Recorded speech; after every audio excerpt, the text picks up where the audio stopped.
Selamat siang Miss Putri, selamat siang teman-teman. Perkenalkan, nama saya Karnia Lesmatupang dari kelas 11. Pada kesempatan kali ini saya akan mempresentasikan hasil penelitian makalah saya yang berjudul permasalahan dalam program bantuan gizi antara upaya pemerintah dan risiko keamanan pangan. Latar belakang saya dalam menulis makalah ini adalah masalah gizi masih menjadi tantangan besar bagi pembangunan sosial dan kesehatan di Indonesia. Yang kedua, pemerintah menjalankan program seperti makanan tambahan, bantuan pangan non tunai, dan gizi ibu anak. Dan selanjutnya ada kendala utama, distribusi tidak merata, penyalahgunaan bantuan, rendahnya kesadaran gizi, dan lemahnya pengawasan. Dan yang terakhir adalah diperlukan pengawasan ketat, kerjasama lintas sektor, dan edukasi masyarakat agar program gizi lebih efektif dan berkelanjutan. Oke, kita lanjut ke identifikasi masalah yang sudah saya gabungkan dari 5 poin ini. Yang pertama adalah ketetapan sasaran dan pemerataan bantuan masih lemah, sehingga tidak semua penerimaan adalah kelompok yang paling membutuhkan. Bisa dibilang bahwa pemerintah menyalurkan MBG ini tidak kepada orang-orang yang membutuhkan, melainkan bisa disalurkan juga kepada orang yang bisa membeli dan sehingga masih berkecukupan. Yang kedua adalah pemahaman gizi dan keamanan pangan masyarakat masih rendah, membuat bantuan sering tidak diolah atau dimanfaatkan dengan benar. Yang ketiga adalah pengawasan kualitas dan keamanan pangan yang belum konsisten, menyebabkan standar dan bahan berbeda antar wilayah dan potensi risiko keamanan. Yang keempat adalah kesesuaian bantuan dengan kebutuhan gizi harian belum optimal, baik dari segi jenis maupun jumlah pangan yang diberikan. Dan yang terakhir adalah evaluasi, pengendalian, dan pencegahan penyalahgunaan masih kurang kuat, sehingga keberhasilan program sulit diukur secara sosial, ekonomi, dan kesehatan. Lanjut ke bagian rumusan masalah. Yang pertama adalah bagaimana pemerintah melakukan evaluasi jangka panjang terhadap keberhasilan dan risiko sosial dari pelaksanaan program bantuan gizi. Yang kedua, bagaimana strategi pemerintah dalam meminimalisir potensi penyalahgunaan dana maupun bahan bantuan gizi. Yang ketiga dan terakhir adalah sejauh mana pengawasan pemerintah dilakukan terhadap bahan makanan bantuan yang berisiko menyebabkan keracunan. Nah, kita masuk ke tujuan masalah. Tujuan masalah yang pertama adalah untuk mengetahui dan menganalisis upaya pemerintah melakukan evaluasi jangka panjang terhadap keberhasilan dan risiko sosial dari pelaksanaan program bantuan gizi, baik dari aspek efektivitas, pemerataan, maupun dampaknya terhadap kesejahteraan masyarakat. Yang kedua adalah untuk mengidentifikasi dan menjelaskan strategi pemerintah dalam meminimalisir potensi penyalahgunaan dana serta bahan bantuan gizi sehingga program tersebut dapat berjalan lebih transparan, efisien, dan tepat sasaran. Dan yang terakhir adalah untuk menelaah sejauh mana pengawasan pemerintah dilakukan terhadap bahan makanan bantuan yang berisiko menyebabkan keracunan, serta bagaimana upaya pencegahan dan penanganan dilakukan dengan menjamin keamanan pangan bagi masyarakat penerima. Oke, kita lanjut ke manfaat penelitian. Manfaat yang pertama adalah penelitian ini bermanfaat untuk mengetahui efektivitas evaluasi jangka panjang pemerintah terhadap program bantuan gizi, serta memberikan masukan dalam penyempurnaan kebijakan agar lebih tepat sasaran, dan berkelanjutan.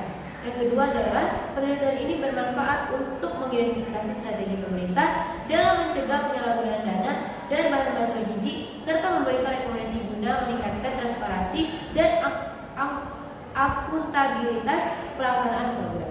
Dan yang terakhir adalah penelitian ini bermanfaat untuk memahami tingkat pengawasan pemerintah terhadap keamanan pangan, bantuan gizi, serta membantu memperkuat sistem pengawasan agar kualitas bantuan tetap aman dan layak konsumsi. Kita masuk ke bab 2, yaitu landasan teori. Yang pertama adalah pengertian dari permasalahan sosial. Permasalahan sosial adalah kondisi atau situasi di masyarakat yang tidak sesuai dengan nilai dan norma yang berlaku, sehingga menimbulkan gangguan dan merugikan kesejahteraan masyarakat secara luas.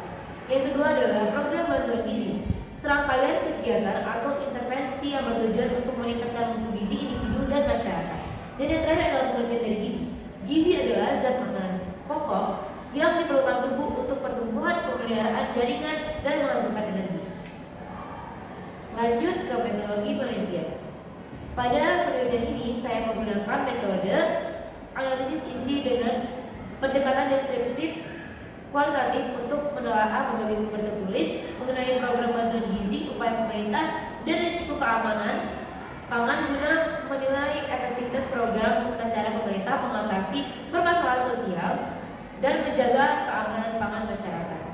Teknik pengumpulan data yang saya gunakan adalah studi kepustakaan dengan analisis sisi menggunakan sumber seperti dokumen pemerintah, artikel ilmiah, dan laporan terkait program bantuan gizi serta keamanan pangan. Analisis dilakukan untuk melihat pola dan perbedaan antara kebijakan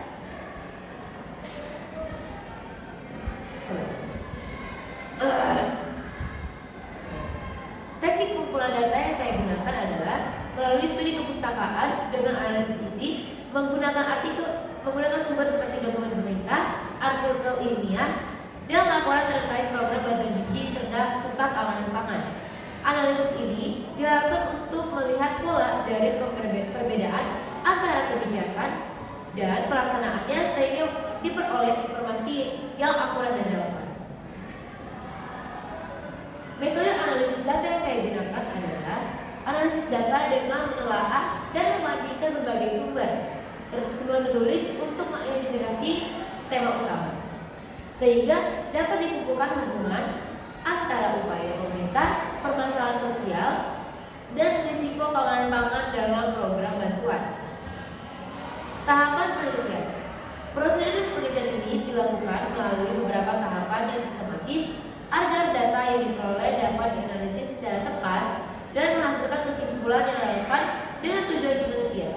Adapun langkah-langkah yang saya gunakan seperti ini: persiapan topik dan referensi, pengumpulan data, klasifikasi informasi, analisis dan interpretasi, penarikan kesimpulan, dan yang terakhir adalah penyusunan laporan. Dari penelitian saya menghasilkan hasil penelitian yang pertama adalah program bantuan gizi berhasil menurunkan angka stunting. Yang kedua adalah distribusi belum merata dan masih banyak daerah tertinggal. Dan yang ketiga, beberapa bantuan pangan tidak memenuhi standar keamanan. Dan yang terakhir adalah rendahnya kesadaran masyarakat tentang pentingnya pola makanan sehat. Untuk pembahasannya, yang pertama dari upaya pemerintah. Upaya pemerintah, program makanan tambahan yaitu PMT, dan juga program sembako, dan yang terakhir adalah Gerakan Nasional Ketahanan Pangan. Untuk permasalahan sosial, bantuan tidak tepat sasaran, timbul kecemburuan sosial, kurangnya kepercayaan masyarakat, dan yang terakhir adalah risiko keamanan pangan, bahan hampir kadaluarsa, pengawasan kurang, distribusi tidak higienis. Bisa disimpulkan bahwa di sini kurangnya pengawasan dari pemerintah sekitar yang harusnya bertanggung jawab dalam program EBD. Ada juga evaluasi dan pengawasan. Evaluasi pemerintah masih bersifat administratif, pengawasan antar lembaga belum sinkron, data penerima bantuan belum akurat, dan solusinya adalah dengan gunakan sistem evaluasi berbasis data, transparan, dan melibatkan masyarakat. Dan juga ada implikasi penelitian. Keberhasilan program tergantung mutu pangan, bukan hanya jumlah bantuan. Diperlukan kerjasama antar instansi dan edukasi masyarakat. Dan yang terakhir adalah pemerintah perlu memperkuat kapasitas pengawasan dan distribusi pangan. Kesimpulan dari penelitian saya ini adalah program bantuan gizi merupakan upaya penting pemerintah untuk meningkatkan kesehatan dan kesejahteraan terutama bagi kelompok rentan dan juga kelompok yang tidak mampu. Yang kedua adalah pelaksanaan masih menghadapi kendala seperti ketidaktepatan sasaran, lemahnya pengawasan, kurangnya edukasi, dan risiko keamanan pangan akibat distribusi yang tidak higienis atau bisa disebut juga keracunan gizi. Yang ketiga adalah evaluasi program perlu ditingkatkan dari yang bersifat administratif menjadi lebih komprehensif dan berbasis data. Dan terakhir adalah keberhasilan program tidak bergantung pada jumlah bantuan saja, tetapi juga pada mutu, pemerataan, pengawasan serta partisipasi masyarakat. Dan untuk saran, yang pertama adalah saran untuk pemerintah adalah untuk memperkuat pengawasan, evaluasi dan koordinasi lintas sektor dengan dukungan teknologi agar distribusi bantuan lebih aman dan tepat sasaran. Untuk peneliti selanjutnya, lapangan dengan pendekatan campuran untuk mendapatkan gambaran lebih lengkap tentang pelaksanaan dan efektivitas program. Dan yang terakhir adalah untuk masyarakat ataupun pelaksana, jaga transparansi pendataan, ikuti edukasi gizi, dan berikan umpan balik yang jujur untuk membantu peningkatan program. Sekian presentasi saya tentang permasalahan EBG. Saya Kadela Sumpah, terima kasih sudah mendengarkan.